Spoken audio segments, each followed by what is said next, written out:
Good morning, good afternoon, everyone. Welcome. My name is Marilyn Shannon, and this is the Breaking Free Show. And I am so delighted to have all of you join us today. I want to say hi to Amnon. Hello, Marilyn. How are you? I'm good, and you? I'm fine. We went through it. It's over. The sun It's came out today. the Wow. sun is out in this part of North Carolina, and oh my God, what a beautiful sight that was! And I just want to say to everyone out there who might be listening to us from our coasts, I'm so sorry about all that's gone on there. We are just it's hard when somebody contacted me, my family during the hurricane, and how are you? How are you doing? And we were fine. We had rain, we had a little wind, we were in, but we were fine. And it's hard to feel fortunate when there's so many people around you that have lost so much, so many lives, so much material, houses. I mean, they're just their life. And I just want to say to everyone out there, I send you my prayers and my blessings, my love for just, I don't even know what for, just so that Well, just for just quick recovery. to recover, to move forward, to um to do your best. That's all any of us can do. And for all of us that were not directly hit, I say, this is a moment in time when we get to reach out and be who we are at our best. As far as a community, as far as a family, as far as individuals, we get to just be connected. And we do that at our best. We Americans, we as a human race, I believe we do that well when necessary. And this is a time for us all to come together. So for everyone who doesn't have power, who's got trees down, who's just lost, I just send you my love. And if there's anything that we can do for you here, please connect with us anytime. You can write me, even if you just want a special word, Marilyn, Marilyn at MarilynShannon.com. So let's get on with our show, right? And so we have a special guest today, as always. Love to bring you something that will, maybe make us think a little differently, think a little more, process something different, uh, something that will move us forward. Where each and every moment and second that we move forward, we have a feeling of freedom. We experience that freedom step, I like to call it. So today we have Julian Royce, who's here to join us, and we're going to be talking about Buddhism philosophy. We're going to be talking about mindfulness. We're going to be talking about self, mind. There's so many things I want to talk about. So we're probably going to jump around, get a piece of paper and a pencil and get yourself ready because we're going to be talking about a lot of things. And also, anytime you want, you can call into the show at 919-518-9773, or you can come in on Skype at computers, that's plural, the number 2K voice. And we also have a chat. You can join us there. Just put your name under the video and ask questions, whatever you like, make a comment, all of that good stuff. So Julian, tell everybody who you are. Welcome to the show. Thanks for having me on. Um, I am a recent graduate of a Master's of Clinical Mental Health Counseling and also a Master's of Religious Studies degree. So I'm a longtime meditator and been teaching meditation now for the last 3-4 years. And I'm starting to work as a therapist. And you went to, and where did you, and your Buddhism? Yeah, I went to a university called Naropa University, which calls itself a Buddhist inspired university, I think. So it has that flavor. We will, sometimes meditate in the classroom or bring in some of those concepts, apply mindfulness a lot. And mindfulness was the focus of my program, and of the kind of therapy that I want to do. So tell us, first of all, how did you find yourself on that track? That's a good question. I remember I had a friend when I was in high school who worked in a bookstore, and I believe it was my 18th birthday, and I was a senior in high school, and he said to me, like, go around the bookstore and find any book that you want to find, and you can have it. It'll be your birthday gift. And I remember like walking around this bookstore, and I was so drawn to the I guess spirituality section, and then choosing this book called Awakening the Buddha Within. And somehow that memory has stuck with me. Like there's just something in me that was drawn to that. And I just started reading about it and kind of following that interest, and then taking classes in college and starting to go on some meditation retreats. And it's just been a thread that I've followed for many years now. So what is it about Buddhism? I think it's description of reality is what has had me stay with it. The way that it, I say it, like it's really like teachings. It's like teachings to help you become more in harmony and in tune with reality, to reduce your suffering. I think it has a reputation often as being pessimistic because it addresses suffering at the very beginning. But that was appealing to me because it felt true to me. And so acknowledging suffering and how to work with it so that you can reduce it for yourself and others. It's hard to, I don't know, it's kind of hard to say, but something about it like clicks with me and works for me. I think there's a lot, everyone has their own path, and there's a lot of different paths and teachings out there. So it's not like there's only one way for everyone, but just within the Buddhist traditions, there's like so many different teachings and practices and ways of working with your mind and your body and your energy and working with other people. So it's a very, it's not like one singular thing. It's really a very wide, open, vast, many different tools and many different things that it has to offer for modern psychology and neuroscience. And so it's exciting to see that conversation happening as well. So when you say they start with the suffering first, so what I'm understanding then is that what we resist persists no matter what anyway. So you can say, all of that stuff doesn't exist, but it really does. And so to acknowledge that it really does exist and to learn to work with it is the antidote. Yeah, exactly. Yeah, acknowledging what your reality is, what your situation is, and not trying to pretend everything is fine or ignore things. Yeah, what you resist persists. Another saying I like is the only way out is through. It's kind of saying the same thing, I think. Like when something's bothering you, something's affecting you, you have to go through it. You can't really avoid it or get around it. And we tend to repeat the same patterns. We'll find the same situations over and over again. I think that shows up often in relationships. Like you leave one relationship and you enter another one, and then the same issues will start coming up. And it's really you. It's really your own mind, your own habits, your own ways of being in the world that you need to look at. So would you say that Buddhism is a tool or is it a religion? Yeah, I would say it's a series of tools. It is a religion also, and it can be, and you can engage with it in different ways. But I think really it's a series of tools. Yeah, a series of teachings, and the teachings change. There's different levels of teachings, and the idea is that you can progress to deeper and deeper levels, and none of the levels are considered to be ultimately true exactly. It's more one of the hallmarks of Buddhism is it's meant to be very practical. So it's whatever works. And so different people in different situations are going to have different tools. I mean, that being said, there is the ultimate level that different Buddhist traditions try to get to in different ways, but it's often taught to be ineffable, inexpressible, beyond words and concepts. So it's kind of pointing to a reality that transcends our conceptual mind, our normal ways of thinking about the world. So on its own, there's no truth, but the truth comes from how you apply it. I don't know if I would say there is no truth. Yeah, I wouldn't agree with that. It's more like, it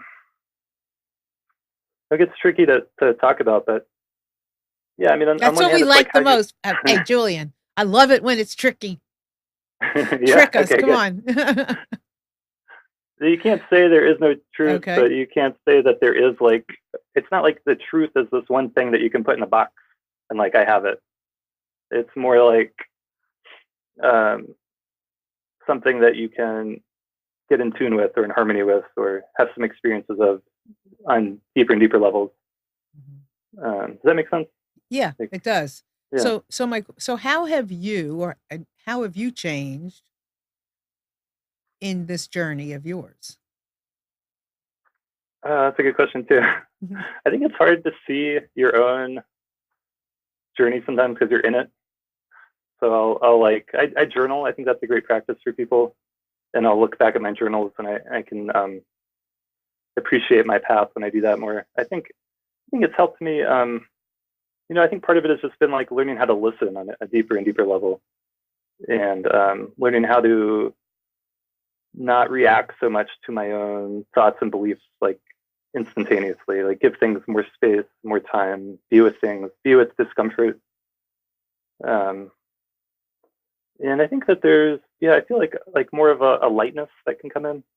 Like, I don't know, when I'm in a good space with it all, like more of a sense of dance and play and lightness, and things aren't so solid and heavy. And I might even be thinking or feeling or having the emotion of like, I'm stuck or this is terrible, or like one of the hallmarks of like depression, for example, is that you feel like you've always been that way. And then conceptually you can know like, no, I know that I haven't always been that way, but when you're in it, you really feel like, right, this is the way it's always been. This is the way it's always going to be. And so I think meditation helps you break out, or at least start to see through those beliefs, even in the middle of them. Like, even though you feel that, and that's your reality, it's not ultimately true on some level. That's a really good point, because I think I am not a depressed person, but I can honestly say there are times where I feel bad, where I feel nervous, where I feel, like that jittery feeling, Sure. where I feel uncomfortable. And I have to look at myself sometimes and I'll say, do I feel like this all the time? Is this how I really feel? And I don't acknowledge it, or do I just, or not? Is this like my normal state and I'm just not clear about it, or what? And then I have, and then I remind myself when I'm out of that state, oh no, that isn't, we do jump around, and one state is not our Yeah. home state. But I think maybe that's not true. I think I do have a home state. I think my home state is a more calmer, more balanced state, but there are times where something else comes up. Yeah, absolutely. Mhm. Yeah, I think part of meditation practice can just be noticing all the different states that we go through. Mhm. And I mean, traditionally there's the waking state, and then the sleeping state, and then the dreaming state, but it's hard to really have awareness of all these transitions we make, how things are changing all the time.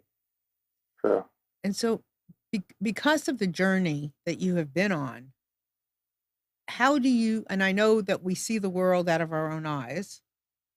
I mean, I can't see the world out of your eyes. You don't see it out of mine necessarily, but I see it out of my eyes, and my eyes see it based on where I am and what I've accomplished and what I've learned. And how do you see things in the world based on a Buddhist eyes?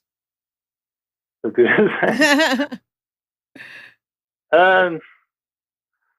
Yeah, I think when it's not like I'm always, seeing things in a certain way, or always meditating or always present or anything like that. It's not like that at all. But I think part of Buddhist practice is you try to do good, you try to help people as much as you can, and then you let it go. So there's just this sense of like, you do what you can and then you kind of give it away. And so there's something that can be really freeing about that.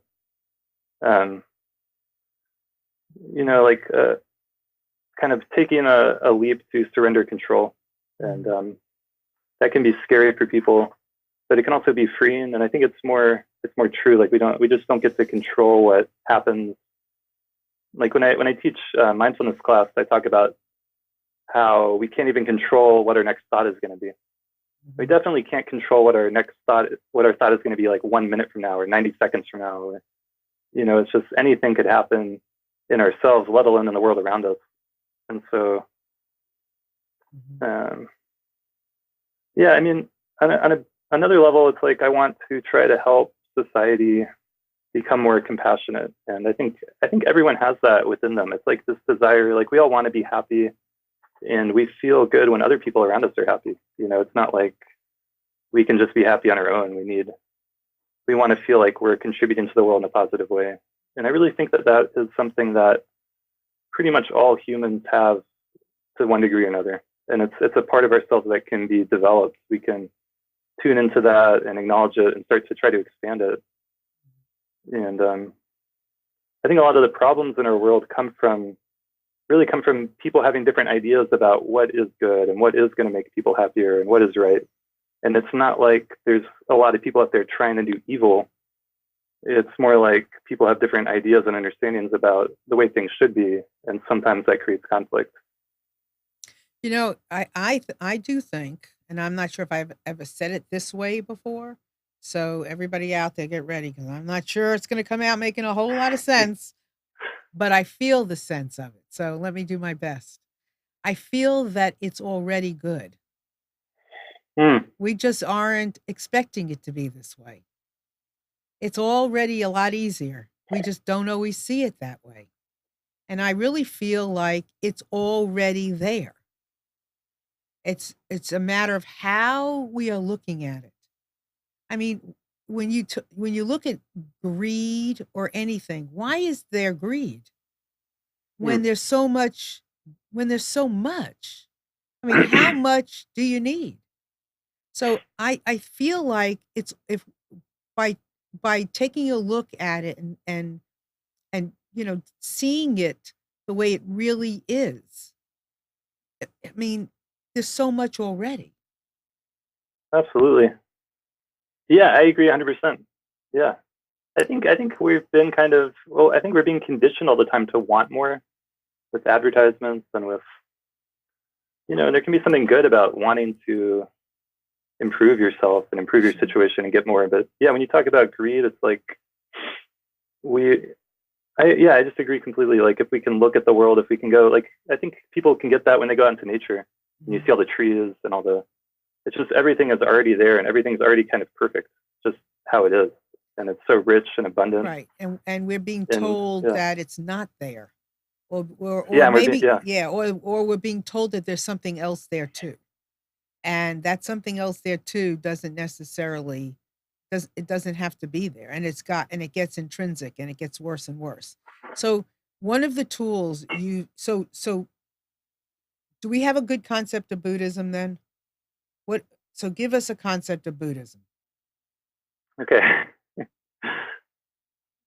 Well, I think I really like what you just said. Like everything's already good, and we just have to see that. What would a good concept of Buddhism be? Well, one way to look at it, like I started off saying, is acknowledging the suffering that we have and that we're somehow contributing or creating, and then becoming we want to increase our awareness of what's actually happening. And that in itself, like awareness in and of itself is healing and empowering. And when you talked about listening, one of the things that you mentioned was how you're listening. So tell me how you listen, or what your concept of listening is, because I am a listening freak. Okay. It's an ongoing learning process for me, but I'm learning to listen more and more with my body. And like we tend to experience ourselves up here in our head all the time. And so we can learn to drop our awareness down into our body, and just tune in. Like our body is this amazing thing that it's almost like a supercomputer. And scientists are now talking about how we have kind of 3 different main nervous systems, like in our brain, our heart area, and in our gut. And so I think feeling your body more, like whole body listening, giving space, clearing your mind, really just giving your attention to someone else can be a profound practice. So when you talk about what is listening? What is listening? So when you talk about the body listening, what is the act of listening? There's a sense of being with whatever, like giving your attention to something other than just your normal thoughts, I would say. Mhm. It could be another person. It could just be like if you're going for a walk outside, it could be listening to the land or to the sky, or just being open and receptive to whatever is happening. I think that's a part of it. Mm-hmm. Yeah, when you mentioned, observing, I mean, so my explanation is that everything around us is giving off information. Everything. Yeah, Touch, taste, smell, everything that we feel, that we experience is sharing something, is talking to us. Whether even a tree, a rock, yeah, it may not be, in words, but it's saying something. It's a rock is, it's hard. I mean, we make things up that we hear or that we notice from it, but it's hard, its shape, its size, it's this, it's that, its location. All of those things are things that we get to tune into on on a level of listening. yeah, yeah. I'm just thinking about like my dog, for example. I have a dog, and like this I can just tell like when he wants to go outside. I can tell when he needs water, or so like this morning, he was about to throw up, and so I had to like, I noticed that. If I hadn't noticed that, I would have Right. probably thrown up on the carpet. And so that's part of listening, like just noticing. And like with the rock example, like I once gave a ride to a I don't know, what is it, a geologist, and we had this amazing conversation where we were like driving through the mountains of Colorado. He knew so much about all the different rocks and mountains and mountain formations, and he was pointing out mountains that had been volcanoes millions of years ago. And so his level of awareness of that kind of thing was amazing. And so, Right. yeah.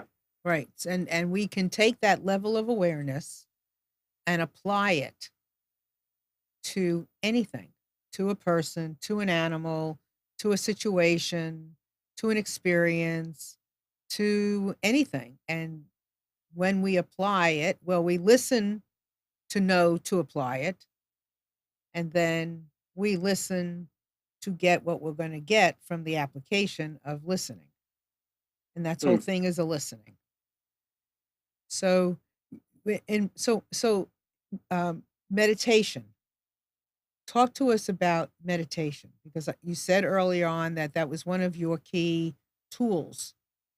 So Yeah, talk to absolutely. us about meditation, and I want to talk about mindfulness, because mindfulness, I am seeing and hearing come up in a lot more places, and it's being given a more authority. Oh, that's wonderful to hear. I'm seeing that too. I think that's great. I think it's really seeping into our culture in a positive way.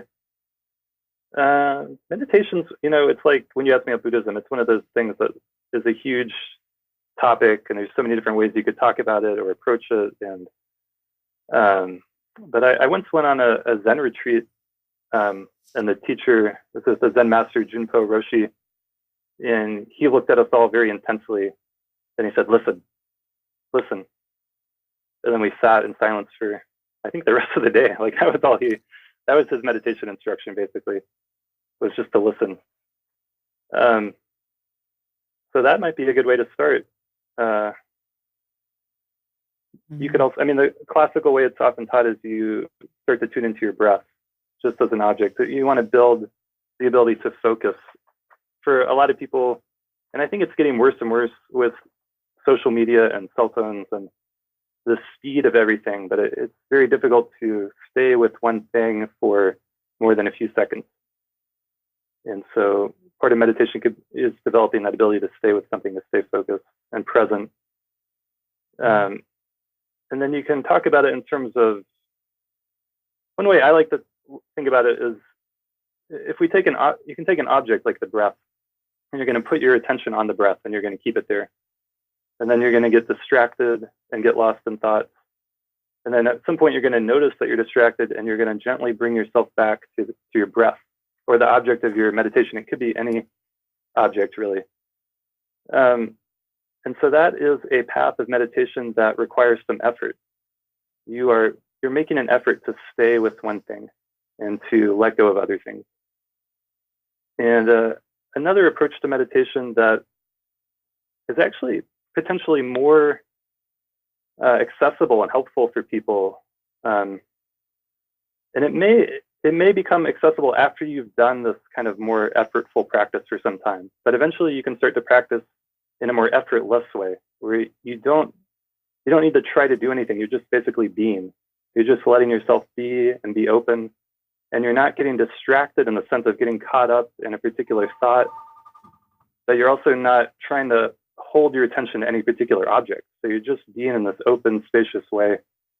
And some people can just tune into that right in the beginning and feel like it's some benefit from that. So can I ask you a quick question? Yeah. Is distraction?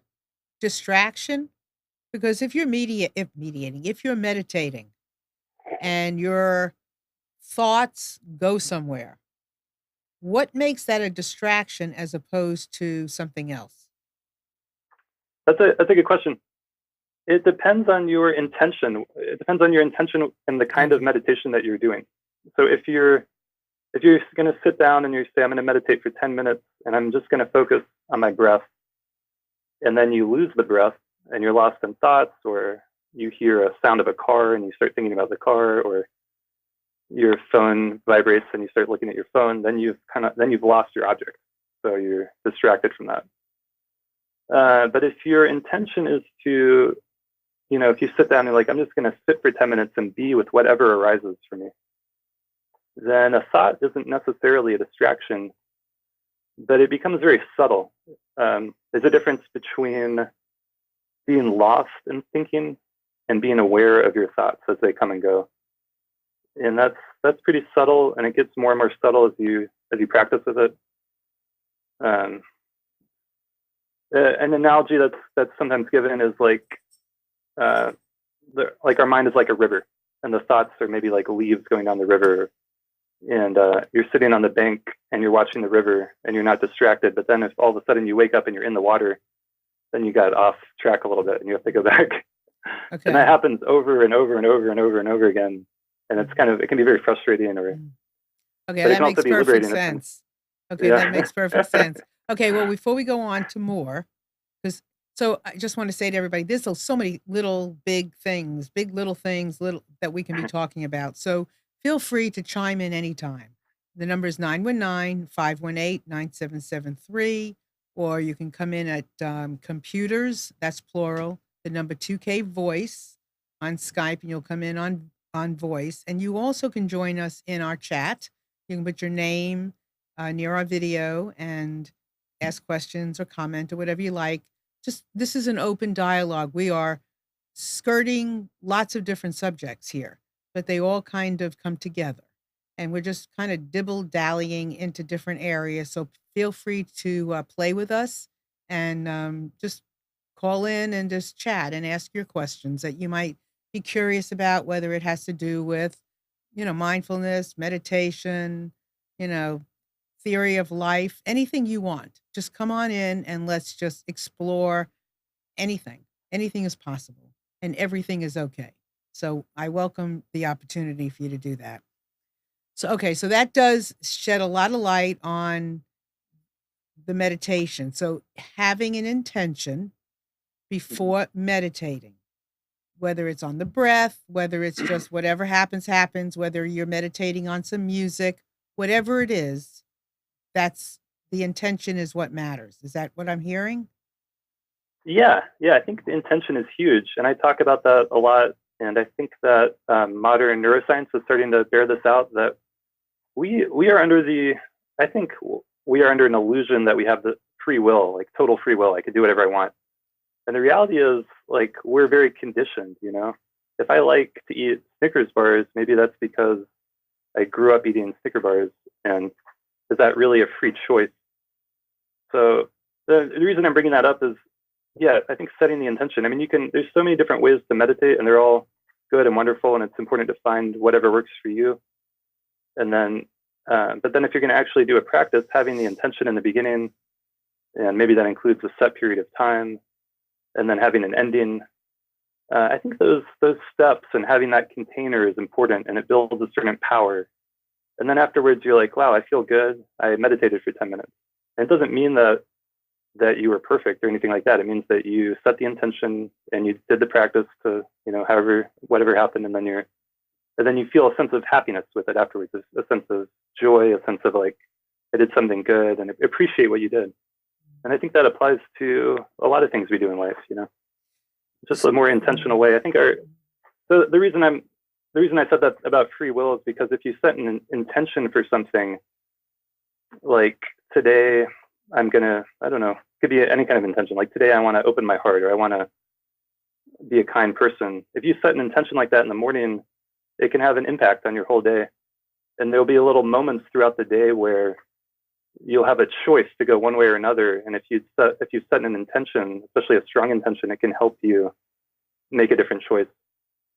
So is an intention free will? Yeah, that's another great question. There's this philosopher that I like a lot called Sam Harris, and he believes there is no such thing as free will at all. And I don't know if I don't agree with him completely, but he makes a lot of good points. And I think one way to look at this that for me has made an impact is, when we think about free will, we tend to think about like, I get to choose whatever I want to do.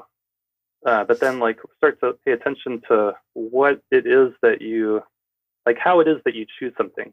And it's usually you have some thought, you have some desire, you have some longing, you have some, intention, and then you do something. But where did that thought or desire come from? And like, did you really freely choose that? Or, think about all the circumstances that had you think that was a good idea.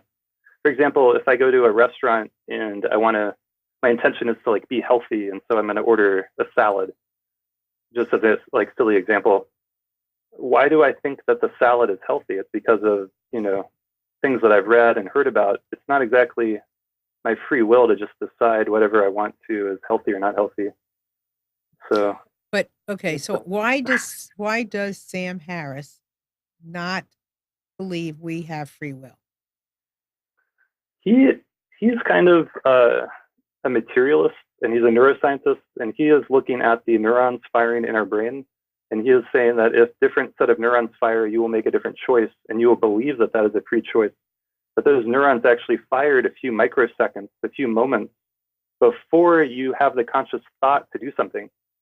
So if I think I'm going to move my right hand from my right knee to my left knee, and you hook me up to a brain scan machine and look at all that, there will be some neurons that fire a few microseconds before I have the conscious thought to move the hand, and then the hand moves. So it appears as if these neurons are firing before we consciously think about it, which is kind of bizarre and weird, but that seems to be what's happening on some level. But that type of a thing can happen in several different ways, even with entrainment, mm-hmm. Right? I mean, when there's a flow. Yeah. Right? Yeah, that's a good example. Like a group, is that what you're talking about? Yeah. Yeah, imagine, yeah. Yeah, I mean, I think we've all had experiences where we start doing something and then before we even realize what we're doing. And if I'm walking down a crowded street like in New York City, and all of a sudden everyone looks and points at somebody, and it's like some famous person, I'm gonna look over and like try to see what they're looking at. Mm-hmm. Do I really have a choice to like not do that? It's so automatic. It's hard to. Or if someone says fire in a movie theater, you're gonna get up and run out of there before you even know what's happening. So what would happen with what would happen with us if we said we have no choice, or if we do have a choice? I don't know. I mean, it seems like it is good to believe in some amount of free will so that we can chart our destiny, so that we can create positive intentions. So the way I think about it is the mindset and mind states and intentions that we cultivate will have an impact. And I think we do have some freedom and some choice. So maybe instead of thinking about free will, like you can just do whatever you want and you have total freedom, maybe it's more accurate to consider that we have certain options on our menu. Mm-hmm. And we have certain directions we can choose to take. If I'm driving in my car down the road and there's a intersection. I can go left, I can go right, I can go straight, but I can't really just drive off onto the sidewalk or go wherever I want or fly up into the air.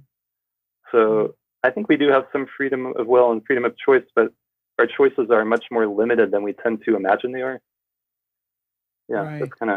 that's how I think about it. It's interesting when you try to when we dissect ourselves, because we really Yeah, don't know anything. but we in America we love freedom. Like, we're a free country. I'm a free person. I'm an individual. Well, this is the And we Breaking Free show. yeah, Don't forget. yeah. Well, I think freedom could come from kind of seeing some of our limitations. We're seeing. I think we are totally free in our awareness. So it's a little paradoxical what I'm trying to say. Well, I think it's a But dance. I think it's yeah, a dance. yeah, I think it's such a molecule, such a small little teeny tiny little minute shift from choice, no choice. Choice, yeah, choice, no choice, choice, no choice. I think it kind of goes back and forth like that. And I just think that, maybe part of all of these practices are, and you said it earlier, and we know, is to listen and to listen into giving ourselves the space hmm to get into the shift, into that magnetic thing that shifts, right? yeah, And yeah, holding it, and then to be able to see inside of it, to make a choice or to let it go, however it's going to go. yeah. I think choice is a great word and an important one. And Well, yeah, acknowledging the choices we have. And I think there is a lot of freedom in that for sure. well, and I think even just the understanding of these things is a layer of choice. The listening that takes you into understanding the concepts that you're talking about, that leads you to meditating or leads you to mindfulness or leads you to anything, and, taking out what you can, all of that. I think the more we listen, not I think, I know, the more we listen on these subatomic levels, the more the understanding of how things work. hmm And there's a question here I want to ask you. So this is on the chat, and this is from Chris, and she says, "I am establishing a daily meditation practice. I will meditate for a few minutes several days in a row, but then something comes up and I miss a day. It's hard to get started again. Any advice for a newbie?" Yeah, that's a great question. You might try, like, something that I do myself is I'll have an intention to meditate or do a meditation practice, every day, 6 days out of the week. So kind of build in one day off. And maybe on that one day off, I want to do it anyway, and that's fine. But somehow, like, having a little bit of leeway like that can be good. So if you can do something 5 or 6 days out of the week, that's amazing. I mean, that's awesome. And I think really, yeah, How long is your meditate? How long do you meditate? it varies depending on my different times in my life. But I think at least 45 minutes to an hour is my goal. But One time a day? one time a day, or in the morning and then in the evening can be good. And then these days I'm not so much just sitting in silence that whole time. I'm doing like some chanting and some visualization, and so there can be more active meditations that can be really helpful. And I think it can be important to pay attention to that. I mean, there can be something said for a discipline where you just do something whether you like it or not like it in the moment. There can also be something to be said for, like, what is making you feel alive and has juice and excitement and having some flexibility. So there's Interesting. Interesting. Okay, well, I have more questions about meditating, but let's talk about mindfulness. There's even in I know I work with several psychiatrists, and with you know people having personality issues and so forth. There's this uh, path to mindfulness that they are mhm. suggesting. So can you talk to us about mindfulness and Yeah, what definitely. and the generalizations, and then let's just narrow it down some.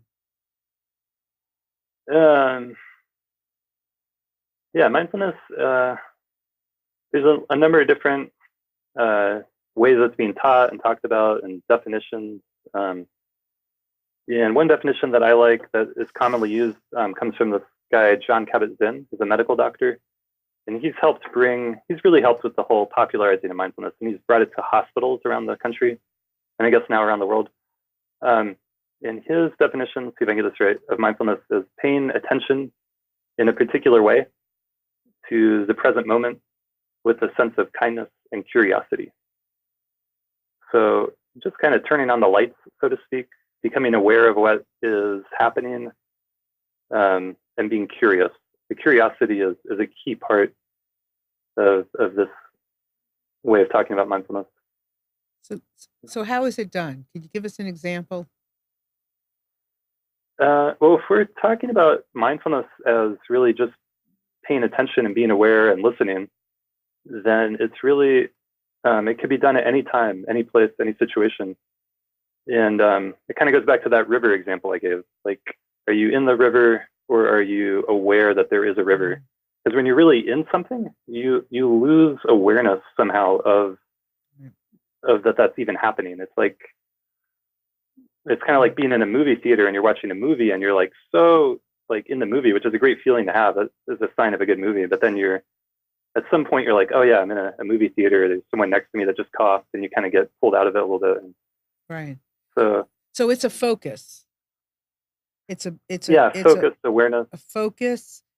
Here's an example. So my husband and I take yoga, and it just so happens that at the club and the studio that we're in is right next to a Zumba class, separated by a wall.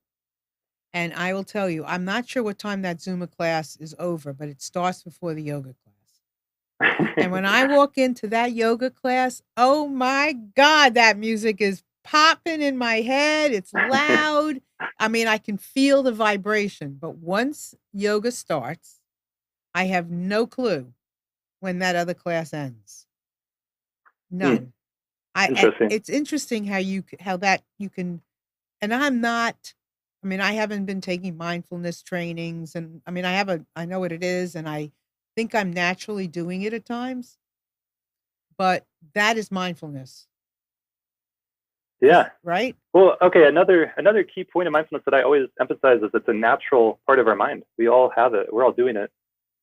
So it's kind of like an example that I give in my class is when you go to the gym. If you go to the gym and you want to work out and get bigger muscles, going to the gym doesn't give you new muscles that you didn't already have. It helps you develop the muscles that you already have. And mindfulness is the same way. It's a natural part of our mind, and we all have it, and we can do some practices to help build that muscle.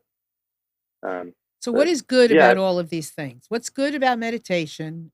Just the general, and what's good about mindfulness? How will that help society? Or how will that, okay, should we put it in terms of helping society? How do we put it? Yeah. Well, in terms of society, it's like, do you want to be I don't know if this sounds kind of harsh, but do you want to be a slave to your thoughts and emotions, or do you want to have more choice, like we're talking about? And mindfulness is a way to start expanding that choice.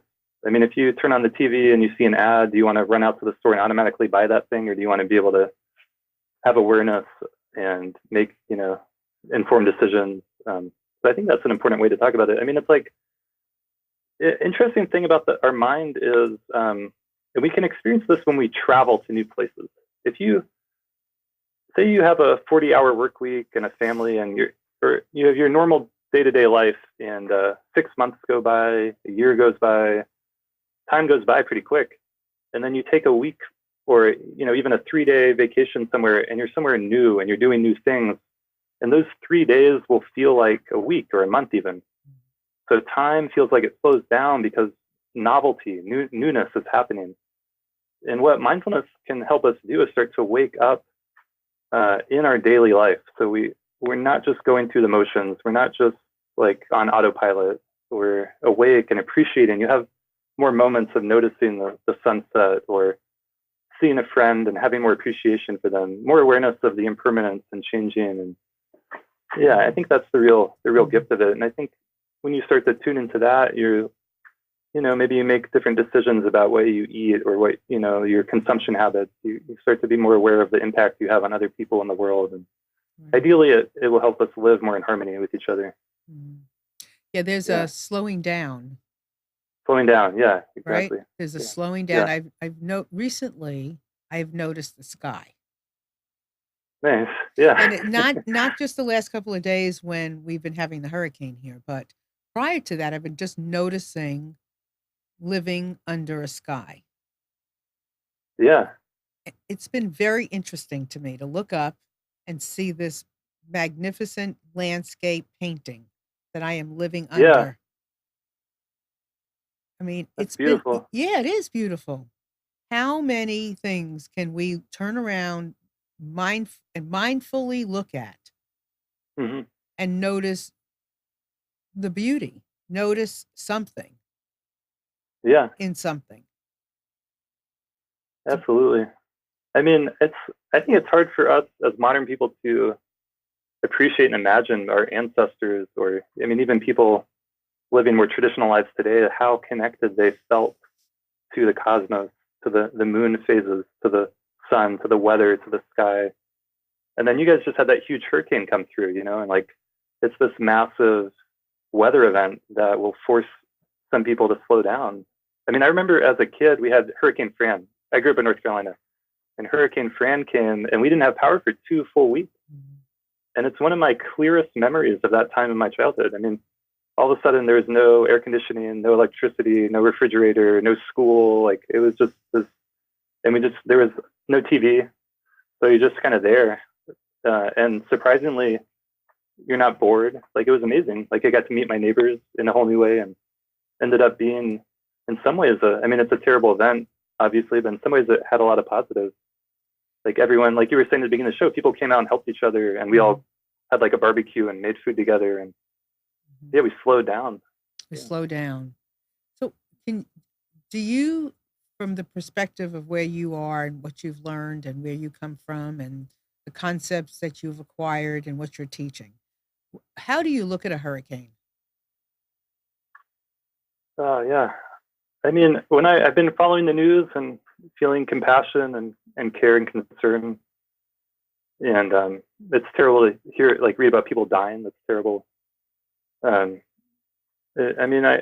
makes me think about global warming. It seems like these storms are getting worse. And but then, my own memory of Hurricane Fran that I just described, it's like, it's hard to say actually what's good and what's bad sometimes. Like there can be goodness in something that's bad, and there can be bad in something that seems really good. So, but it's definitely an event that is outside of human control. And there's less and less things like that in our world today. We are more and more trying to control everything. And paradoxically, I think it's making things like hurricanes worse when they do come. I don't know if that makes sense. Like we're trying to exert so much control over our external environment to make everything comfortable and safe. And that's understandable, but there's a cost to it, a certain wildness. And we'll get reminded from time to time that we're not in control. So we're making it worse? Okay, so by making it better, being mindful, meditating, thinking, what can we look to happen, do you think, in a shift? Well, I think that, the biggest shift that we need to have is we need to live in harmony with the environment. So when I talk about the hurricane screamers, that's just from what I've read and what I know about climate change. And the climate is not something that I don't think we're going to be able to control. I think it feels like a bit of a stretch. You could meditate all day and not really feel concern about the environment, maybe, but that seems like the biggest problem of our time, and like something that we need to really be talking about and working towards, like the sense of living in harmony. And it's also like an inner environment. Like we have these wild parts of ourselves. We have our own inner hurricanes that come on. We have nervous breakdowns. We have breakups that are really hard. We have events that happen, and we need to be able to somehow be in, like, honor these things and work with them, and not catastrophize them, even if it is a catastrophe, not, somehow able to be with them and honor them. I don't know. No, I do think that, the more we do this, the more aware we are, the more mindfulness we do, the more we see the sky, the more we pay attention to each other, the more in harmony we are with everything. So what would that mean? And I'm not God, and I'm not, but what would that mean, living in harmony with the environment? As how would that make a difference in having or experiencing a hurricane? People not, like my husband and I were talking about the other day, people just not living so close to the ocean. Yeah, I mean, if we look at like New Orleans and the tragedy that happened there, it was like too many people in a place that's a floodplain, right? Like, it's just having some respect for the just sheer mechanics of our earth. Like, yeah, but another part of it is, like, if you live near the ocean, just know that hurricanes are going to happen from time to time, and that's part of life. And well, I think that's about the an acceptance. Well, that's also about the struggle we talk about. Yeah, right? It's about living with the notion that that these are going to happen, and if you live by the ocean, and I feel terrible about. Believe me, I feel awful for people who have lost. There's no question. And I had to do a lot of kind of soul searching myself, because I had a big event planned last Thursday that I had to postpone. And it had like a million different pieces to it. And last Thursday was the day, and I had to postpone it. And I was like, oh, please don't let it come here. And then I had to stop and think to myself, oh, please don't let it go anywhere. Right? Yeah. I had to catch myself, but but maybe we're not supposed to live that close to the ocean. Or if we do, we got to know that things are going to happen, or anywhere here in Raleigh, North Carolina. I mean, that hurricane was headed in our direction, and we are not by the ocean. But maybe we have to build our homes differently.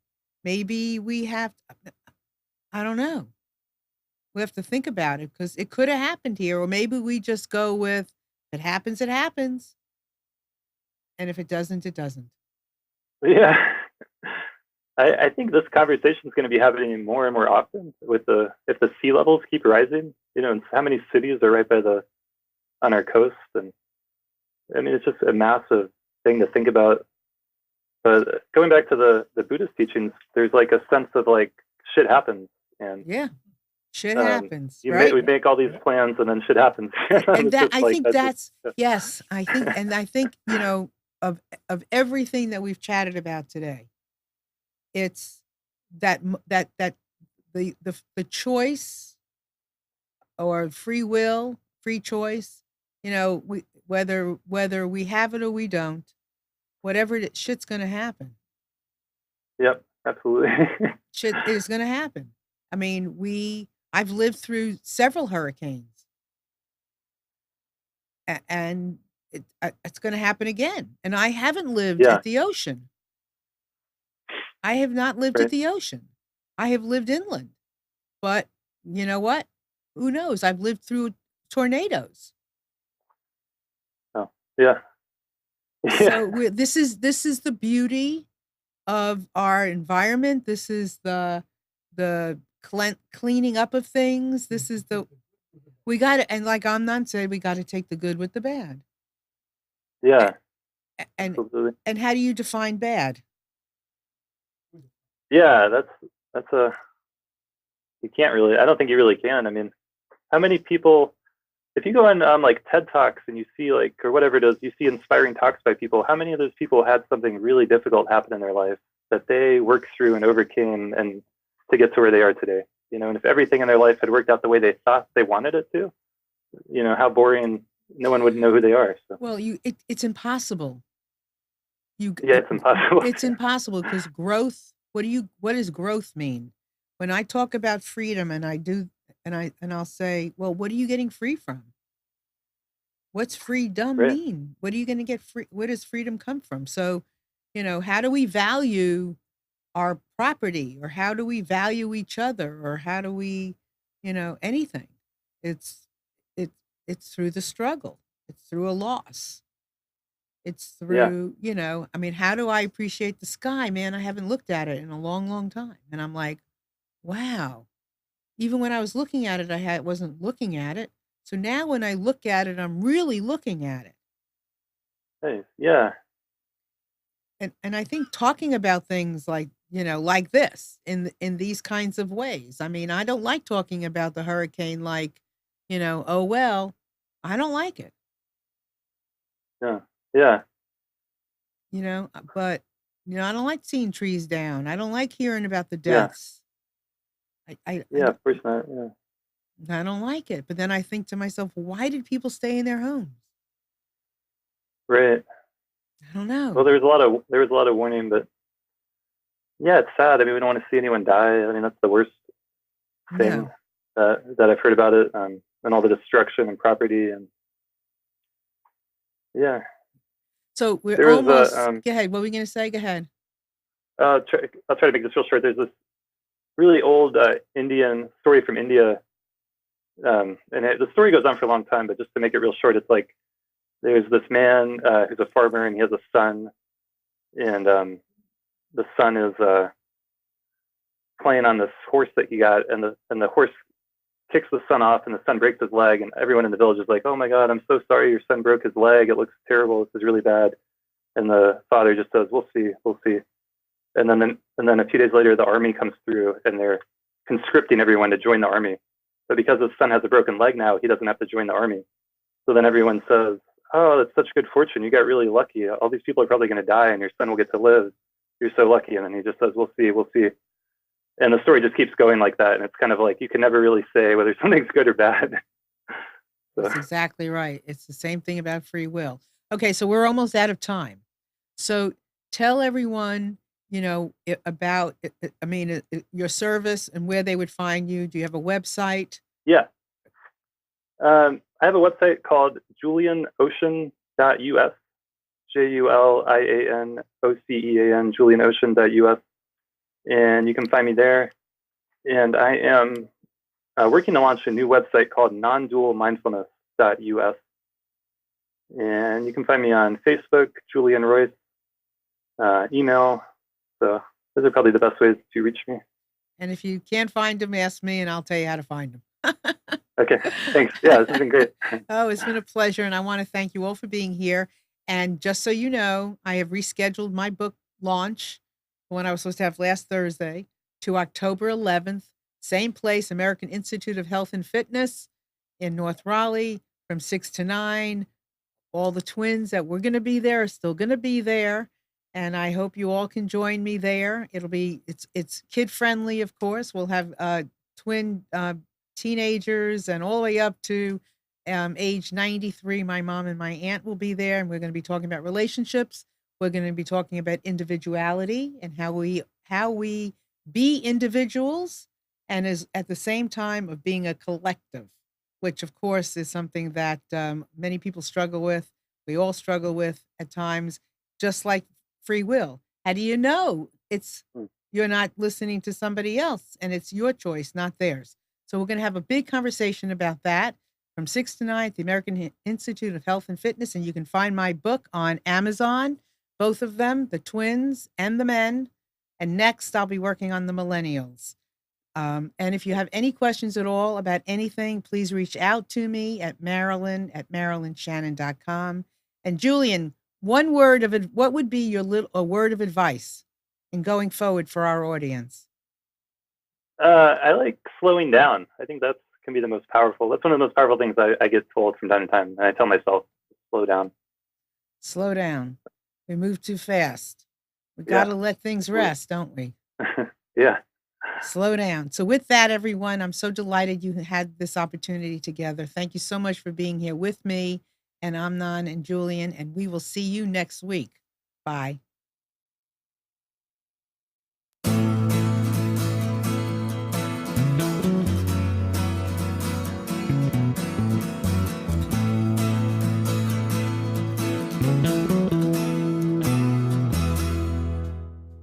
You are tuned to the Nissan Communications Network. If you tuned in too late, you can always watch each program in its entirety or download an MP3 audio file of it in the archives section at nissancommunications.com. Don't forget to subscribe to our YouTube channel, follow us on Twitter, and like us on Facebook. Sponsored by Telestream's Wirecast software, StreamingGear.com, Carolina Apparel, and DeltaForce.net.